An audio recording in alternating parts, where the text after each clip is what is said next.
إن الحمد لله نحمده ونستعينه ونستغفره ونعوذ بالله من شرور أنفسنا ومن سيئات أعمالنا من يهده الله فلا مضل له ومن يضلل فلا هادي له وأشهد أن لا إله إلا الله وأشهد أن محمدا عبده ورسوله يا أيها الذين آمنوا اتقوا الله حق تقاته ولا تموتن إلا وأنتم مسلمون يا أيها الناس اتقوا ربكم الذي خلقكم من نفس واحدة وخلق منها زوجها وبث منهما رجالا كثيرا ونساء واتقوا الله الذي تساءلون به والأرحام إن الله كان عليكم رقيبا يا أيها الذين آمنوا اتقوا الله وقولوا قولا سديدا يصلح لكم أعمالكم ويغفر لكم ذنوبكم ومن يطع الله ورسوله فقد فاز فوزا عظيما أما بعد فإن خير الحديث كتاب الله وخير الهدي هدي محمد صلى الله عليه وسلم وشر الأمور محدثاتها وكل محدثة بدعة وكل بدعة ضلالة وكل ضلالة في النار. أعوذ بالله السميع العليم من الشيطان الرجيم. بسم الله الرحمن الرحيم. قل يا أهل الكتاب تعالوا إلى كلمة سواء بيننا وبينكم ألا نعبد إلا الله. برادران اسلام و حاضرین جمعہ، اس سے پہلے خطبے میں اللہ رب العالمین کی فرمان کے مطابق اور اس کی روشنی میں یہ بتانے کی کوشش کی گئی تھی کہ یہ دین اللہ رب العالمین کی بہت بڑی نعمت ہے، لہذا اس نعمت کی قدر ہر مسلمان کو کرنا چاہیے، اور دین کے نام پر آپس میں بگاڑ، آپس میں کشیدگی، آپس میں دشمنی کرنا یہ دین و شریعت کے بالکل منافی ہے۔ اللہ رب العالمین نے اسی نعمت کے ذریعے سے مسلمانوں میں اتفاق اور اتحاد کی ایسی مضبوط بنیاد ڈالی تھی جو بنیاد ایک زمانے تک اپنا کام کرتی رہی، دین میں ترقی ہوتی رہی اور لوگ جوق در جوق دین اسلام میں داخل ہوتے رہے۔ لیکن جب ہم نے دین کے نام پر اپنا بٹوارا کر لیا، اپنے حدود متعین کر لیے، یہ ہمارا اور وہ تمہارا ہونے کی جب بات شروع ہوئی، تب مسلمانوں میں باہمی کشیدگی پائی جانے لگی، دلوں میں دوریاں پیدا ہو گئیں، اور اس دوری کا یہ نتیجہ ہوا کہ تعصب اور تسلب یہ لوگوں کے دلوں میں اس قدر بیٹھ گیا کہ صورتحال ایسی ہو گئی کہ وہ آپ کی مسجد میں نماز نہیں پڑھ سکتا، آپ اس کی مسجد میں نماز نہیں پڑھ سکتے، وہ آپ کے مدرسے میں اپنے بچوں کو تعلیم نہیں دلا سکتا، آپ اپنے بچوں کو اس کے مدرسے میں نہیں بھیج سکتے، جبکہ دعویٰ ہر ایک کا یہی ہے کہ ہم تو صاحب ایمان ہیں، ہم تو جناب محمد رسول اللہ صلی اللہ علیہ وسلم کے امتی ہیں، اور ہم تو جناب محمد رسول اللہ صلی اللہ علیہ وسلم کے طور طریقے پر عمل کرتے ہیں۔ اللہ رب العالمین نے یقیناً اس نقطے کی وضاحت کرتے ہوئے یہ تو بتایا کہ آخر جو دین ہم نے دیا تھا، اس دین کے نام سے جو جماعت تھی، یقیناً وہ تو ایک ہی جماعت تھی، ایک ہی امت تھی تو آخر پھر تمہارے صفوں میں انتشار کیوں مچا ہوا ہے؟ کیا وجہ ہے کہ تم اس امت کی طرح جن کو صحابہ کرام کہا جاتا ہے اور جن کو اللہ رب العالمین نے ہمارے لیے اور آپ کے لیے تمام مسلمانوں کے لیے معیار قرار دیا ہے، میزان قرار دیا ہے، ایمان لانا ہے تو ان جیسا ایمان لاؤ، ایمان اسلام میں داخل ہونا ہے تو ان جیسے لوگوں کی طرح اسلام میں داخل ہو، مکمل طریقے سے تمہارا داخلہ اسلام میں مطلوب ہے اور صحیح طریقے سے ایمان دین اسلام پر تم سے مطلوب ہے، جیسا کہ ان لوگوں نے ایمان قبول کیا تھا اور جیسے وہ دین اسلام میں شامل ہوئے تھے۔ تو امت تو ہم نے جو دیا تھا وہ ایک ہی امت تھی اور اسی امت کو ہم نے ٹائٹل عطا کیا تھا، خطاب عطا کیا تھا کہ کنتم خیر امت اخرجت للناس، کہ تم بہترین امت ہو، اس کائنات میں تم سے بہترین اور کوئی جماعت نہیں ہے۔ لیکن صورتحال کیوں بگاڑ لیا تم نے اور کیوں اللہ رب العالمین کے دیے ہوئے نظام کی خلاف ورزی تم نے کیا؟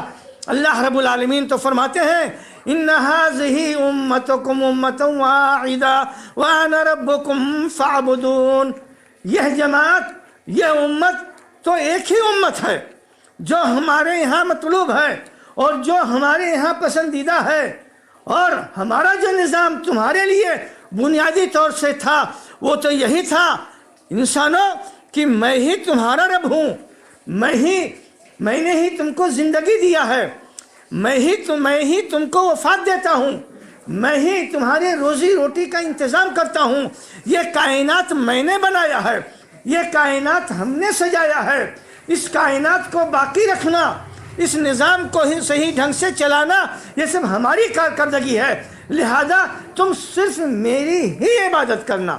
یہی نظام، بنیادی نظام تم کو دیا تھا، تو آخر کیوں تم اس نظام سے دھیرے دھیرے دور ہوتے گئے؟ کسی نے تو پتھروں کے بتوں کو اپنے دل میں جگہ دیا اور کسی نے کسی دوسری چیز کو اپنے دلوں میں جگہ دیا اور اس کی قدر اور منزلت ویسے ہی کرنے لگے جیسے پتھروں کے بتوں کی قدر و منزلت کرنے لگے، اور ایسے مطیع اور فرما بردار ہو گئے اس کے جیسے کہ تم کسی زمانے میں بتوں کے تابع دار، مطیع اور فرما بردار تھے۔ تو امت تو ایک ہی تھی، یہ انتشار کیوں ہوا؟ اس کی بنیاد آئی کہاں سے؟ جب بنیاد تم کو دے دیا گیا کہ تمہارا اجتماع ہو سکتا ہے تو اللہ رب العالمین کے نام پر ہو سکتا ہے، اللہ رب العالمین کی ذات پر ہو سکتا ہے، تو تم بیچ میں ادھر ادھر کی چیزوں کو کیوں تلاش کر رہے ہو اور کیوں یہ بٹوارا کر رہے ہو؟ کیوں اللہ رب العالمین کی عبادت کو چھوڑ کر اور دوسروں کے دروازوں پر بھٹکتے ہو؟ یہ تو گمراہی کی سب سے بڑی دلیل ہے۔ تو امت تو ایک ہی تھی اور وہی ایک امت مطلوب ہے۔ مسلمانوں سے اللہ رب العالمین کا ایک معاشرے میں، ایک ملک میں مختلف جماعتیں نہیں مطلوب ہیں، ایک ہی جماعت مطلوب ہے، اور وہی جماعت ہمارے یہاں اور آپ کے یہاں مفقود ہے۔ ہر پارٹی اپنا اپنا جماعت رکھتی ہے، ہر پارٹی اپنا اپنا امیر رکھتی ہے، ہر پارٹی اپنا رہنما رکھتی ہے۔ میرے بھائیوں، یہ اختلاف کیوں ہے؟ جب سب کے سب مسلمان ہو اور جب سب کے سب قرآن کے ماننے والے ہو اور جب کہ سب کے سب ایک نبی اور ایک رسول کے ماننے والے ہو، تو یہ اختلاف کیوں ہے کہ تمہارا امیر کوئی ہے، وہ رہبری کرتا ہے، ان کا امیر کوئی اور ہے، ان کا امیر کوئی اور ہے، ان کا امیر کوئی اور ہے؟ اس طریقے سے جماعت کے نام پر یہ بٹوارا کیوں مچا ہوا ہے؟ جبکہ جماعت تو ایک ہی ہوتی ہے، جماعت مختلف نہیں ہوتی ہے۔ ایک سے دو اگر ہوئی تو وہ جماعت نہیں ہوئی، وہ تو تفرقہ بازی ہو گئی۔ تو یہ تفرقہ بازی آخر مسلمانوں، ہندوستان جیسے ملک میں جہاں تمہاری باہمی رواداری، باہمی ہمدردی اور ایک دوسرے سے مل کر کے رہنا سب سے زیادہ ضروری ہے، تو آخر وہاں ایسا کیوں ہو رہا ہے؟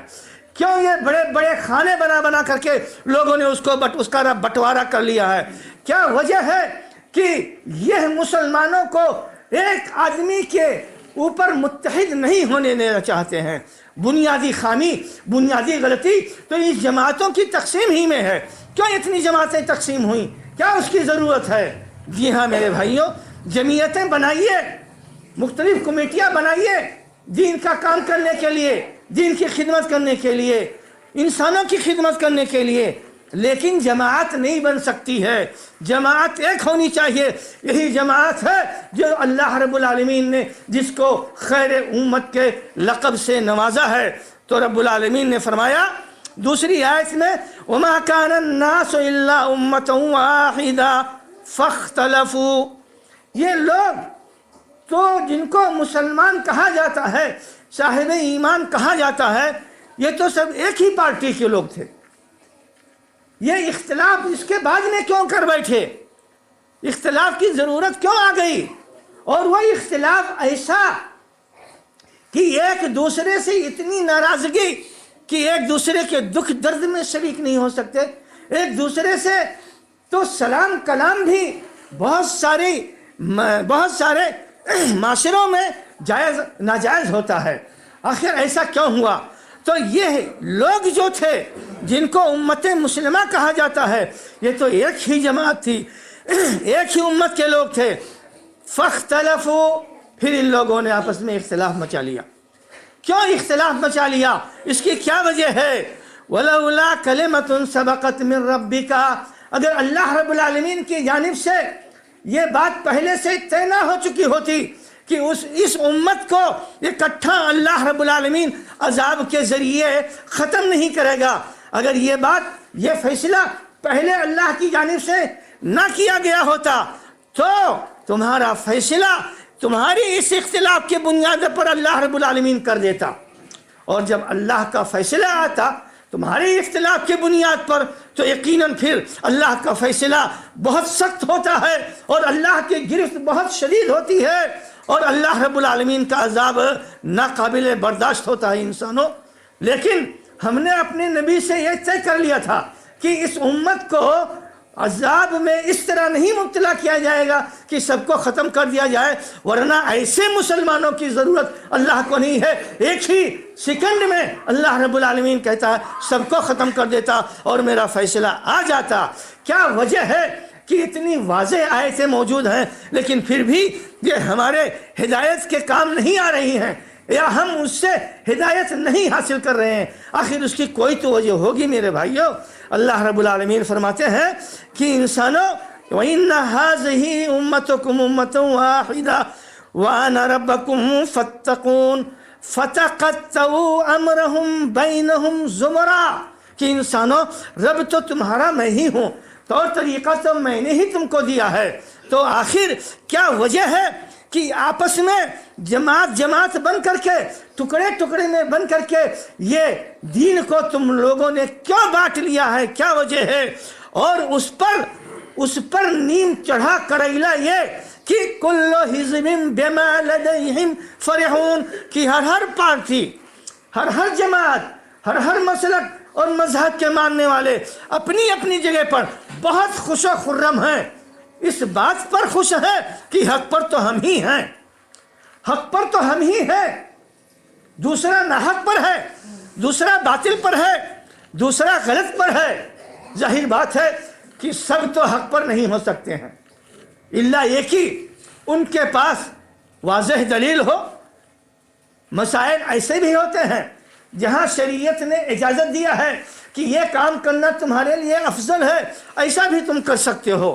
اگر ایسی بات ہے تو ٹھیک ہے، سب لوگ حق پر ہو، لیکن ایک جو بات کہتا ہے دوسرا سیدھا اس کے خلاف کرتا ہے، پھر بھی سب لوگوں کا یہی دعویٰ ہے کہ ہم حق پر ہیں، تو یہ کیسے ممکن ہے؟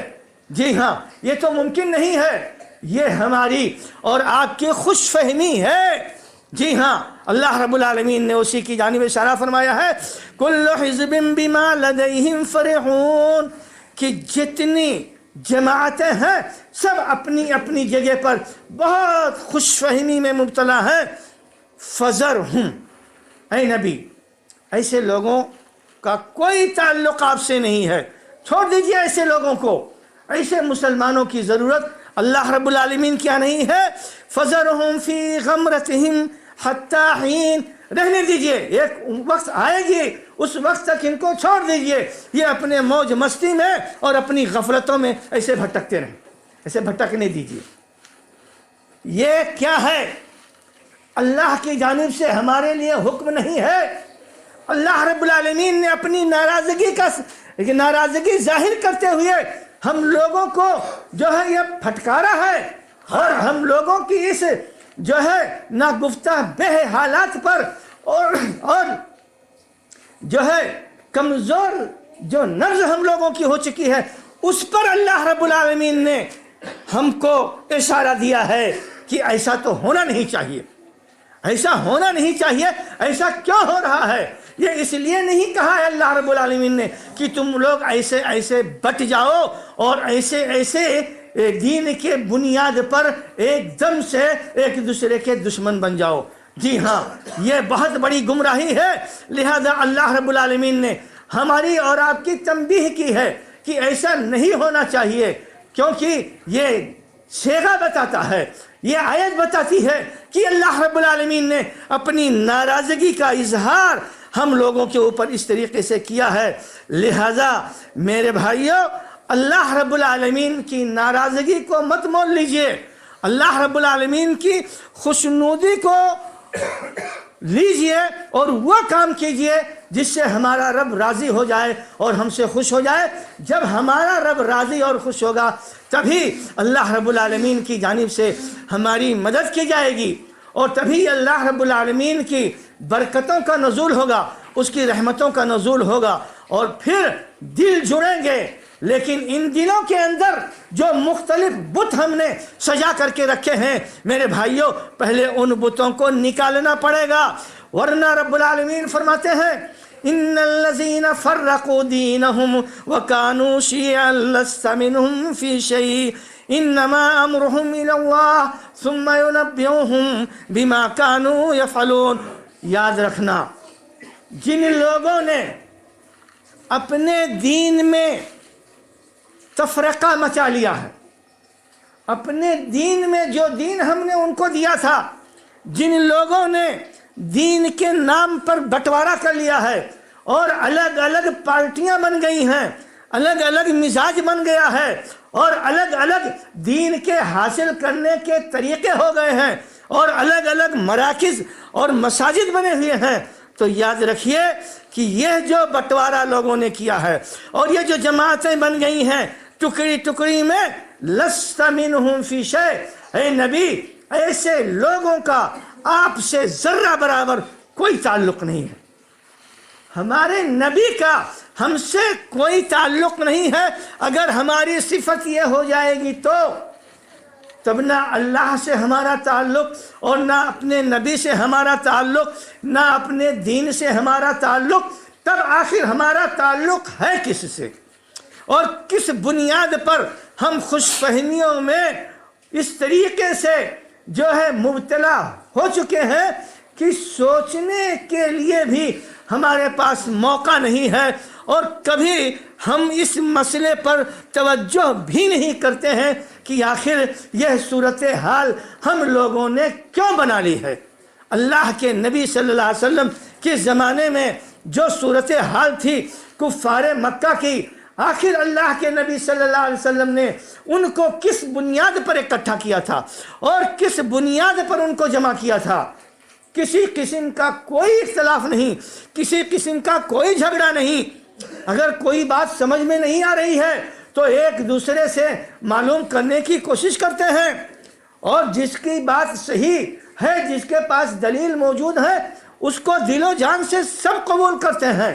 جی ہاں، یہی طریقہ تھا جناب محمد رسول اللہ صلی اللہ علیہ وسلم کے ساتھیوں کا اور آپ کے صحابہ کا۔ جی ہاں، تو آپ کے صحابہ کے طور طریقے سے بھی گئے، نبی سے بھی رشتہ کاٹا، اللہ سے بھی رشتہ کاٹ لیا، اور اس کے باوجود اپنے آپ کو صاحب ایمان کہتے ہیں، اپنے آپ کو مسلمان سمجھتے ہیں۔ میرے بھائیوں، کیا ہم لوگوں کو اس پر نظر ثانی کی ضرورت محسوس نہیں ہو رہی ہے؟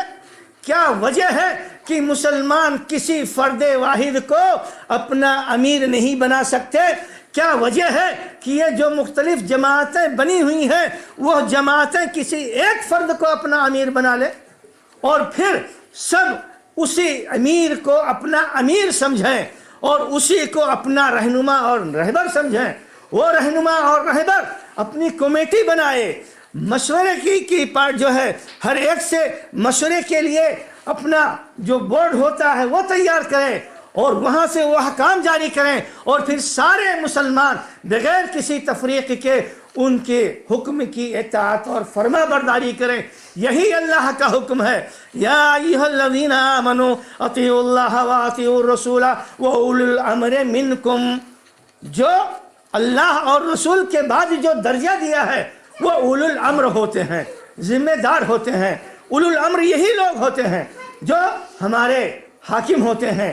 اگر ہمارے حاکم نہیں ہے تو کم سے کم اپنے جو رہنما ہے, اور رہنما سب سے جو ہوتا ہے وہ ہوتا ہے جس کو ایک بڑی اتھارٹی اللہ نے دی ہے, اور وہ اتھارٹی یہی ہے کہ اللہ اور نبی کی جیسے سموطاعت کی جاتی ہے ایسے ان کی سموطاعت کی جائے. اگر اختلاف ہو کسی مسئلے میں, ایسی صورت میں دیکھو کہ تمہارے رب کا حکم کیا ہے, تمہارے رب کی ہدایت کیا ہے, اور تمہارے رب کی رسول کی تشریح کیا ہے. جب اپنے اختلاف کو حل کرنے کے لیے اس طریقے سے کام کرو گے تو سارے مسائل انشاءاللہ آسان ہو جائیں گے. ویسے آسان ہوں گے جیسے جناب محمد رسول اللہ صلی اللہ علیہ وسلم کے زمانے میں آسان ہوا تھا, اور ویسے آسان ہوں گے جو 13ویں سے 12ویں صدی میں جزیرۃ العرب میں آسان ہوا تھا, جب محمد ابن عبد الوہاب رحمۃ اللہ علیہ نے اللہ رب العالمین کی وحدانیت کی بنیاد پر اور جناب محمد رسول اللہ صلی اللہ علیہ وسلم کے اسوہ کی بنیاد پر جزیرہ کے لوگوں کو متحد کرنا شروع کر دیا. تو آج دیکھ لیجئے جزیرہ کے لوگوں میں جتنے بھی علماء پائے جاتے ہیں کسی میں کوئی بنیادی اختلاف نہیں ہے. بھلے مسئلے میں اختلاف ہو سکتا ہے, ان کی نگاہ میں حدیث کا یہ مفہوم زیادہ جو ہے راجح نظر آتا ہے, دوسرے کی نگاہ میں دوسرا مفہوم راجح نظر آتا ہے, لیکن اس بنیاد پر آپس میں کبھی کوئی اختلاف نہیں ہوتا ہے. چنانچہ وہاں جو علماء کی بورڈ ہے جو فیصلے کرتی ہے دین کے مسائل میں, جو مشورے دیتی ہے, ان میں آپس میں بسا اوقات الجھا ہوتا ہے, بسا اوقات اختلاف ہوتا ہے, لیکن فیصلہ متفقہ آتا ہے. جی ہاں میرے بھائیوں, کسی قسم کا اختلاف وہاں نہیں پایا جاتا ہے. کسی قسم کی کوئی مسلمانوں کی قومیت میں کوئی الگ تھلگ کوئی ہے ہی نہیں. وہاں کوئی حزب اختلاف نہیں ہے, سب جو ہے اتفاق اور اتحاد والے ہیں. حزب اختلاف کا تصور دین میں ہے ہی نہیں, چنانچہ آپ کو وہاں نہیں ملے گا. نہ ملک و قوم کے جھگڑے, نہ ملک و قوم کے جھگڑے, نہ رنگ و نسل کے جھگڑے, وہاں پر اتباع سنت خیر الورا دیکھا.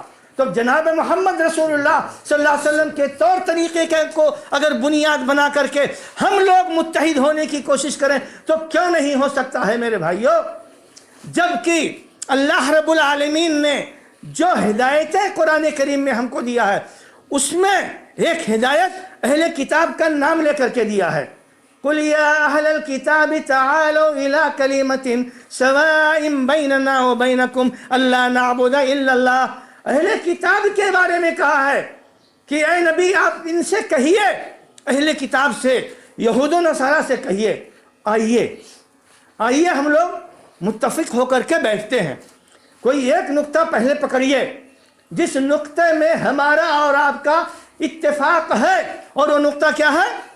سارے کے سارے لوگوں کے ہاں عبادت صرف اللہ کی ہو سکتی ہے. اہل کتاب جتنے بھی ہیں ان کی کتابوں میں جو حق بات لکھی ہوئی ہے وہ یہی ہے جس کی تصحیح اللہ رب العالمین نے قرآن کریم کے ذریعے سے کیا ہے. تو اگر قرآن یہ ہدایت دیتا ہے اور نبی کو خطاب کرتا ہے کہ ان لوگوں سے کہیے جو اہل کتاب ہیں, کیا کہیے کہ آئیے تعالوا الی کلمۃ, آئیے ایک بات پر متفق ہو جائیں, وہ بات جو ہمارے اور آپ کے درمیان برابر ہے. سوائن بیننا و بینکم اللہ نعبد الا اللہ، کہ اللہ تعالیٰ کے علاوہ کسی کی عبادت نہیں کریں گے، آؤ پہلے اس پر متفق ہو جاؤ۔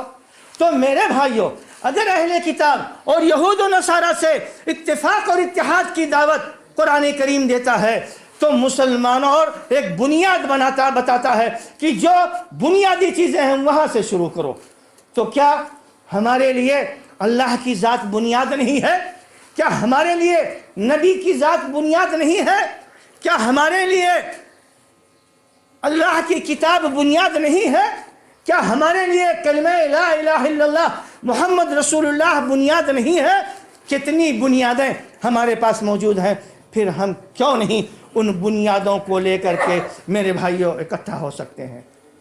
مسئلہ کرنا ہے تو بہت آسان ہے، اور نہیں کرنا ہے تو بہت مشکل ہے، لیکن اللہ کے نبی نے تجربہ کر کے بتا دیا، اور اللہ کے نبی کی امتیوں نے جن کے دل میں اخلاص تھا اور جن کے دل میں نبی کا مقام تھا اور جو اپنے رب کو پہچانتے تھے، جی ہاں، انہوں نے بھی ایسا کر کے دکھا دیا کہ مسلمانوں میں کتنی ہی بگاڑ کیوں نہ ہو جائے، لیکن اس بگاڑ کی اصلاح ممکن ہے، اور وہ کب ممکن ہوگا؟ جب اس جڑ پر کھاؤ گے جو جڑ اللہ رب العالمین نے ہم کو اور آپ کو قرآن کے ذریعے دیا ہے، اور اپنی نبی کریم صلی اللہ علیہ وسلم کی سنت کے ذریعے سے دیا ہے۔ اللہ رب العالمین سے دعا ہے کہ اللہ رب العالمین ہم تمام مسلمانوں کو سمجھ عطا فرمائے۔ اللہ رب العالمین ہمارے دلوں میں اور ہماری دماغوں میں جو نجاست پائی جاتی ہے، جو وسوسے پائے جاتے ہیں جس کو شیطان نے ڈال لیا ہے، اللہ رب العالمین ایمان کی روشنی سے اس کو منور فرما دے۔ باری الہ ہمارے دلوں کو ان گندگیوں سے اور ان قدرتوں سے دور فرما دے مولا کریم۔ رب العالمین جناب محمد رسول اللہ صلی اللہ علیہ وسلم کے لائے ہوئے نظام پر اللہ رب العالمین عمل کرنے کی صحیح دل سے اور کشادہ دل سے توفیق عطا فرما۔ رب العالمین ہماری گناہوں کو، ہماری غلطیوں کو، ہماری غفلتوں کو رب العالمین معاف فرما دے۔ باہر الہ جب تک اس دنیا میں زندہ رہیں، دین اسلام پر زندہ رہیں، اور ہمارا خاتمہ ہو تو ایمان پر ہو۔ آمین یا رب العالمین۔ اقول قولی ھذا واستغفر اللہ لی ولکم ولسائر المسلمین من کل ذنب فاستغفروہ انہ هو الغفور الرحیم۔